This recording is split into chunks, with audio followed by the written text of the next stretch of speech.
All right, well, we are still living the journey. We are now deaf. We're still living the journey in 1 Peter. The Bible tells us, guys, you don't belong here. The world that you're living in is not the world that God has had planned for you. You are to live this life as pilgrims, as sojourners, as foreigners, as those who are moving through here. This world is not our home. And so as we go through this life, there is junk that we pick up. And as we go through the life that we're living, not what God intended, but the life that we're living, there's all kinds of things that we carry with us. And so what we're doing this last week and this week and into next week is talking about unpacking all of the junk in the trunk that we're carrying with us. All the things that slow us down. Remember in Hebrews when it says, let go of all that stuff. Fix your eyes on Jesus Christ. He said, shed all of the things that so easily entangle you. All of those things that slow you down. All of those things that wreck your gas mileage as you're traveling through this life. But that's hard, isn't it? It's hard to do. Last week we talked about, a huge piece of junk that we carry around. And this worry. And so one of the things that I want to do, and I've been convicted over this, and man, I can't tell you, Terry, how much I appreciated your communion thoughts this morning. Did y'all hear Terry preaching the gospel up here? Because that's what we need to be thinking about, is that, all of this self-help stuff and all of the things that we can do in the mental gymnastics, what will save our lives? The gospel of Jesus Christ. You know what will save our marriages? What will save our families? What will save all kinds of heartache? The gospel of Jesus Christ will save us. And I appreciate my brother standing up here before us and just saying, look, there's all kinds of things going on. There's all kinds of things to be worried about. But we have, he said, Christ's life is our life. My favorite thing, his future, our future. I love that. I'm going to be thinking that. I'm going to be saying that all week. His future is my future. What are we worried about? What do we invent to worry about? So this morning, I kind of want to go along with those themes of unpacking the things that we carry around. We're in Psalm 23, and we talked about this last week, that God is our shepherd. So let Him shepherd us. Let Him protect us. Let Him provide for us. Let Him guide us through this. And so this morning, what we're going to be talking about is unpacking some of the emotions that we carry with us. We're going to be unpacking the emotions that are natural to us but aren't healthy for us. Because there's things that come along throughout the week, throughout the days, the months, the years, and it just sort of sticks to us like magnets. And it's natural. The magnetic attraction between metals and things like that, that's natural. But one of the things that we have to believe and we have to understand and we have to practice is that not everything that's natural is healthy. I am one of the things I'm kind of excited about today is that I've been on this as Hyatt, my youngest son, would say, this weight loss journey. And as you could see, I still got a long way to go. But I'm excited this morning because I can now wear horizontal stripes again, and it doesn't look like you should put Goodyear on my side and float me over Busch Stadium. But one of the things that I'm into now is kind of reading the label of things. And you got to be careful because what they put on the label is kind of confusing, and at best it's a little bit misleading. Just because it says all natural doesn't mean you can eat it all. Just because it says this, not everything that's, what's natural? Sugar's natural.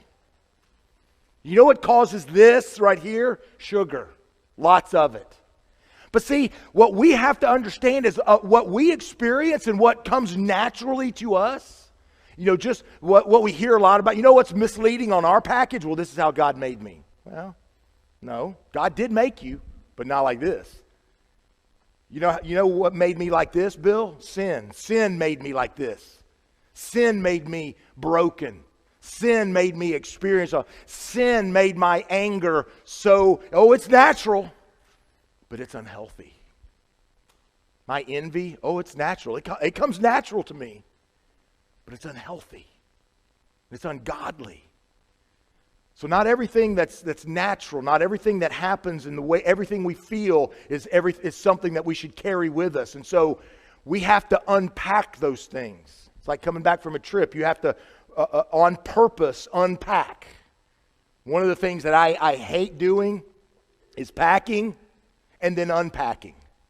I love the part in between those, the vacation part, the trip part, but the packing part, I hate that, and the unpacking, I really think that you should just be able to leave your suitcases right at the front door and something should just magically happen to them. They should just unpack themselves, but that doesn't happen. We have to, on purpose, take the things out of them. And that's what we're going to do this morning, on purpose, take things out of them. And one of the things we have to understand is that God shows us how to do this. He shows us the path to emotional healing. As we are on this journey, there are many paths that we're going to take, that we're going to walk down. What we have to believe is that God will show us how to unpack this. God will show us how to be emotionally healthy. And the first thing that we have to understand is that what we carry most, not only worry, but what we carry most with us, what weighs us down the most, is the guilt that we have over whatever it is that we're going through. And so the first thing that God's going to do is if we're going to unpack this life and unpack this trunk, is to let God remove our guilt. Now I want that to sink in for a second. Because at first glance, that just says, okay, that, I get that. God's got to remove. No, let God remove your guilt. You see, guilt causes us to act a very certain way. It causes us to act guilty. You know how guilty people act? Nervous, scared. You ever notice that? I mean, if you see any crime show or detective movies or anything like that, anytime the law enforcement or whatever, the detective, the super sleuth, whatever, whenever they show up, they're watching the suspect, right? And they get jumpy or they get sweaty or they get this or that or whatever. So because guilty people have a tendency, not all the time, but have a tendency to act a certain way. That's how we act. Think about this. Now, we're going to go a couple of different directions with let God remove your guilt, okay? The first way is in our relationship with Him and the way that we act on a weekly basis. Letting God remove our guilt, letting God remove our nervousness, and letting us understand that we are in this right relationship with God. We don't have to be so worried about every single step we take. We don't have to be so worried about every little thing that we do. And because if I step one bit out of line from what I believe, God has strictly and just absolutely straight line said, now I'm doomed. See, that's a thought process that comes out of guilt. And the Bible tells us that God has completely declared us not guilty. In Romans chapter 3, verse 23 through 24 in the Living Bible, it says, all have sinned, yet God has declared us not guilty. If we trust in Jesus Christ, if we are going to remove guilt, the guilt of our sin, the guilt of our fallenness, the guilt of all of the things that we have done to transgress the holiness of God, we have to believe the gospel. We have to believe the gospel of Jesus Christ, because then and only then can we come into this building and worship freely and worship in spirit and in truth and worship with our brothers and sisters without feeling nervous and worried about every little thing that goes on, and we can truly, in spirit and truth, worship God. If we allow God to remove our guilt, if we allow God to be who He says He is, our Savior. To let go of guilt, you have to trust Jesus. Period. You see, guilt's what makes us nervous. Guilt's what makes us, worried about stepping out of line and all of these things. But when we are completely freed, when we are completely freed by Jesus, when we're completely forgiven, then we are completely freed. So there's this guilt that we have before God because we know all have sinned and fallen short of God's glory. But God has said, not guilty. God has taken on all of the burden of our sin all on Himself, and He's paid that complete and total price for us. And He is waiting for us to be reunited in totality with Him. But then there's the guilt that we have for the things that we've done to one another. And we just can't let some of that go. And what we have to do is trust Jesus. The only reason that we lay awake at night, the only reason that we allow all of these things to weight us down is because we can't see ourselves forgiven in others' eyes unless we can see ourselves forgiven in God's eyes. You see, if I believe that God has forgiven me, then I trust that He is allowing or He is enabling others to forgive me as well. So whatever it is that you've done, whatever it is that you carry with you, whatever it is that causes you to have your face downcast, to not allow you to look up, to look others in the eye, whatever that is, start trusting Jesus. And it doesn't matter. It doesn't matter what that past transgression was. It doesn't matter what it is. It doesn't matter if it's a blended family or a broken marriage. It doesn't matter if it's an out of line step here or there. It doesn't matter. An unhealthy relationship, a toxic situation that you stayed in forever. All of those things are nailed to the cross, and we have to trust Jesus for that and accept His forgiveness. We have to trust Jesus for that and know that those who are in our life are enabled to forgive just as Jesus has.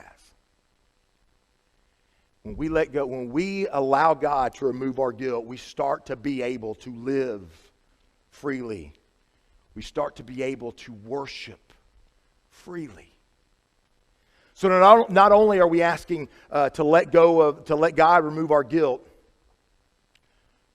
but let God relieve your grief. See, all of us carry around, and this is not just the grief that we feel because of the loss of a loved one. Most of the time when we think about grief, we think about somebody's died and we're sad about that and we're grieving. But there are many things throughout our lives, many things throughout our year, throughout our months and weeks and even days that we grieve. We have to understand that grief is a real piece of baggage that we carry around with us on a daily basis. It might not, and it's one of those sneaky ones that might not be, like the big giant suitcase that we can all see, but it can be this very small yet dense and heavy thing that just weights us down in the background. Grief so often is like that really obscure, whacked out program on your computer that's running in the background that you forgot about, that's slowing everything down. And you hit the Control-Alt-Delete to Task Manager, and you're like, what is this thing right here? I don't even know what that is. It's using like all this data and memory and blah, blah, blah, blah, blah. And as soon as you delete that, it's like, whoa, it's like a new computer. That's grief so often because it's just running in the background. It's subconscious most of the time, but it's this little microscopic particle that is so heavy So weighty. So we have to let God remove that. We have to let God relieve that. One of the things that we have to understand in Psalm 31, in verse 9, David says, Lord, have mercy because I am in misery. My eyes are weak from so much crying, and my whole being is tired from grief. When we talk about it, or we, as I mentioned at the very beginning, in Psalm 23, the Lord restoring my soul. We have to recognize the weight of this. We have to recognize the minute by minute effect that these things have on us. And it's being intentional with our lives and being intentional with those that we are around. And part of letting God relieve our grief is understanding that there are things that cannot be changed. There are things in our past, there are things in our relationship life that cannot be changed. And we have to accept what can't be changed. Accept what has happened that we can't do anything about. Remember last week we talked about this, or was it in my Galatians class we talked about? I can't remember. We talked to so many people about Jesus, I forget who they all are. But we were talking about accept the things that I can't change. Change the things I can, and accept the things that I can't change. Because it's idiotic to worry about things that you can change. Oh yeah, it was in the sermon last week. Because what should we do with things that we're worried about that we can change? Vic, what should we do? Change them. She's like, just call on me one more time, I promise you. If we can change it, don't worry about it. If we can change it, don't grieve over it, change it. But most of the things that we grieve over, most of the things that weight us down are things that we can't change, and we just have to let it go and realize I can't do anything about that. I can't change those things. So not only do we accept what cannot be changed, but have you ever thought about just laying it down? And I want you to think about this. I think this is a quippy little saying. Lay it down and pray it up. Dedicate it to God. Give it to God. If there's something that you just can't get off your mind, that you just wish it had gone a different way, whether it would be a relationship, whether it be a marriage, whether it be the way that I treated my child or the way that I treated my parent, and now they're gone, whatever that is, you can't change it. Accept that fact and pray it to God. Give it to Him. Lay down those things and pray about it. See, the Bible isn't written for us just to quote and put on t-shirts and bumper stickers. When it says pray continually, all of us have things, relationships, situations, whatever, that grieve us from our past. I mean, it could be a job that you screwed up royally, and man, that was a great job, and every time you go into work now, you're just regretting and grieving the past. I mean, it doesn't always have to be the death of a loved one. It doesn't always have to be the failure of a marriage. It could be anything. Man, I really should have done something this way. I can't change it. So when the Bible says pray continually, maybe, just maybe, that little speck of infinitely heavy grief that you're carrying is what God's calling you to pray about. God, let me just accept that. Let me move on from that. God, take this away from me. Open my eyes to other things. And not only do we lay it down and pray it up, but don't focus on what's lost. Focus on what's left. You see, there's so much of my life that's already over. So much of it. I mean, I'm 49 now, right? I always get that confused. I mean, actually, let's see. Never mind. My wife will yell at me if I explain to you why I get that confused. But anyway. Because I believe that life starts at conception. So I'm really actually older than 49. All right? Thank you, Terry. Thank you. So here's the reality is that I think about this. 50 years basically have gone by. I know that the last 50 years happened. I'm not so sure the next 50 will. At least for me. I mean, that's 100 years old. I'm not that healthy. So I can't focus on what's gone. I can focus on what's left. Think about what's left in life to experience. Think about relationships that are ahead. Think about the things that are going to happen, that you're going to experience, not what's over. Because what's over is over, and there's nothing we can do to change it. There's nothing we can do to affect it. There's nothing that we can do to redeem it. All that we can do is glorify God in the now and anticipate what is to come. Don't focus on what's lost. Focus on what's left. See, there was a great example in 2 Samuel chapter 12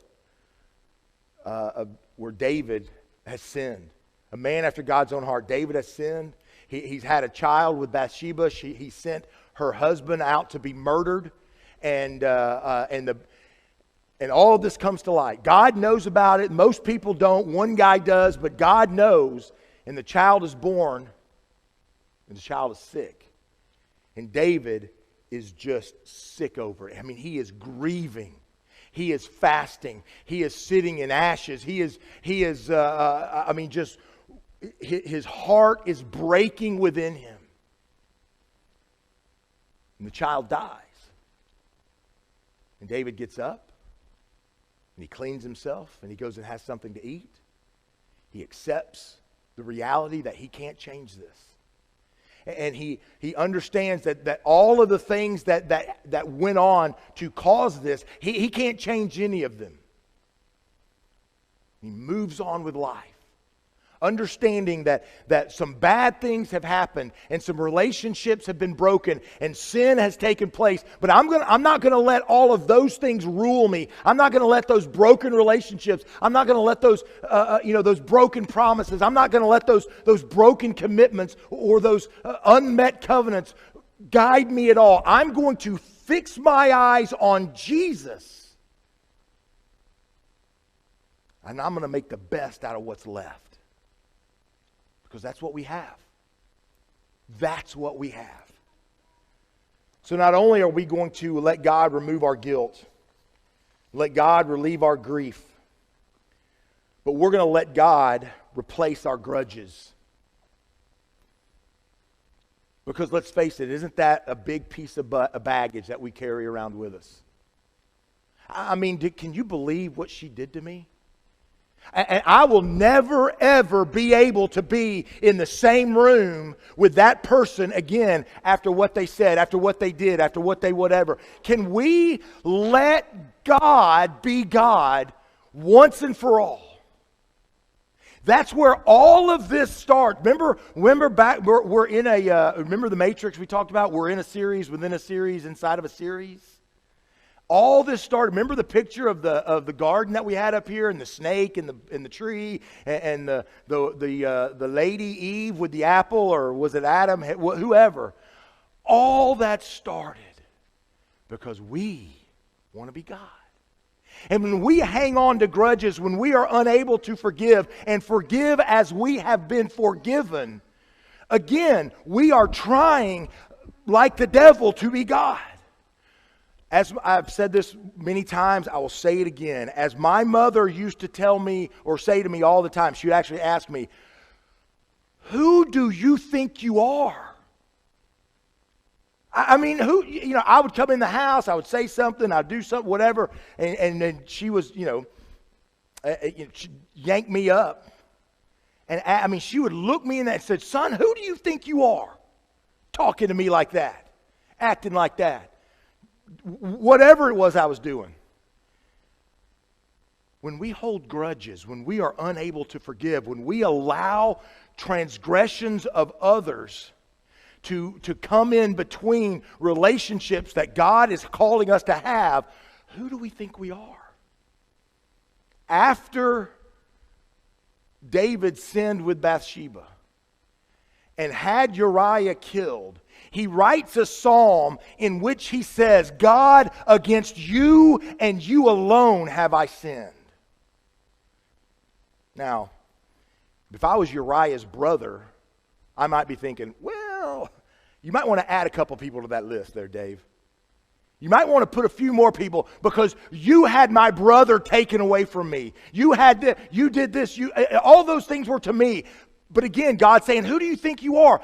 I'm the only one. You're just as evil and wretched as he is. Think about it like this.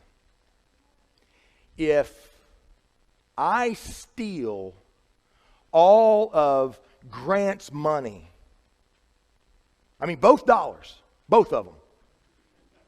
If I steal both of his dollars, and then Steve comes and steals one from me, and I call the police, what right do I have? I'm a thief too. Everything I have is ill-gotten gain. You know, that's why, the mafia, they shoot each other. Nobody calls the cops. You can't call the cops. Who drug dealers calling? They're not calling the police. Because what they're doing is ill. And so we have to understand everything, all the rights I think I have, all the offenses that I think, I'm a thief too. I'm a murderer too. I'm all of those things. And I have no right to hold on to anything that anyone's done to me. Because I'm not perfect before God. That's what David teaches us. That's what he teaches. Honestly, all the one that, and it comes back to the beginning, trusting Jesus. Because if I trust Jesus, that I am fully guilt-free, I have no reason to hold anything against anybody else. And those grudges only weigh me down. They only hurt my life. You think that anybody that's wronged you is still thinking about that? Still holding on to it as tight as you are? It's only weighing you down. It's only weighing me down. We have a situation close to us where we have grandparents that were divorced years ago, that will not be together in the same room. They've missed graduations. They've missed grandkids stuff going on. You know why? Because of a grudge they've been holding on to for more than 30 years. You know who suffers from that? Everybody. Everybody. Life is so much easier when we let those things go. When we put those things down. We allow and we trust God. Allow God to be God. This morning, I want to invite you to live just a little bit more of the 23rd Psalm. Just a little bit more of the 23rd Psalm, and let God restore your soul. Let God restore your soul. Believe the gospel of Jesus Christ. Believe that in our sin, while we were his enemies, Jesus died for us. Can we live that way? Not just tell people, hey, come to church because Jesus loves you, but live a life to where people see that's a loved by Christ individual. And I want to be closer to them. I want to be closer to them so that they can help me get closer to their God. This morning, if you want to allow God to restore your soul, if you need the prayers of this church, if you want to allow God to restore your soul and follow him through death, burial, and resurrection through baptism, I mean, we can do that. You take your mask off when you get baptized, or else it feels like you're being waterboarded. And we're not into that, but we'll figure it out. We'll socially distance you, baptize you, pray for whatever it looks like. Whatever your need is, let God restore your soul as together we stand together and as we sing.